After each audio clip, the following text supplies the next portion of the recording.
Site 11 feet ಇದ್ದರೆ robo ಗಾಡಿ drilling ಮಾಡೋಣ ಅಂತ ಯೋಚನೆ ಮಾಡಿ. ನಿಮಗೆ 11 ಫೀಟು ಇಲ್ಲ ಅಂದರೆ ಬಿಟ್ಬಿಡಿ.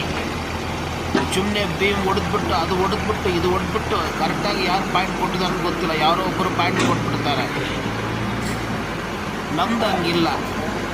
ನಮ್ಮದು ಬಂದು ಬೋರ್ವೆಲ್ ಪಾಯಿಂಟ್ ಚೆಕ್ ಮಾಡೋದು ನಾವೇ, ಡ್ರಿಲ್ಲಿಂಗ್ ಕೊಡುವುದು ನಾವೇ. ನಾವು ಪಾಯಿಂಟ್ ಚೆಕ್ ಮಾಡಿದ ಮೇಲೆ ಯಾರು ಬೇಕಾದ್ರೂ ಬಂದು ಡ್ರಿಲ್ ಮಾಡ್ಬೋದು. ನಾವು ಯಾವ ರೀತಿ ಕೊಡ್ತೀವಿ, ಒಂದು ಗಾಡಿಗೆ ಆ ಜಾಗ ಪಾಯಿಂಟಿಗೆ ಸೆಟ್ ಆಗ್ತದೆ, ನೆಕ್ಸ್ಟು ವಾಸ್ತಿಗೆ ಟ್ಯಾಲಿ ಆಗ್ತದೆ, ಆಮೇಲೆ ಬೇಗ ನೀರು ಬರಬೇಕು. ಇಷ್ಟು ಆಗಿ ಫಿನಿಶ್ನರ್ ನೋಡಿ, ಮ್ಯಾಪ್ ಹೌಸಿಂಗ್ ನೋಡಿ, ಆಮೇಲೆ ಸೈಂಟಿಫಿಕ್ ನೋಡಿ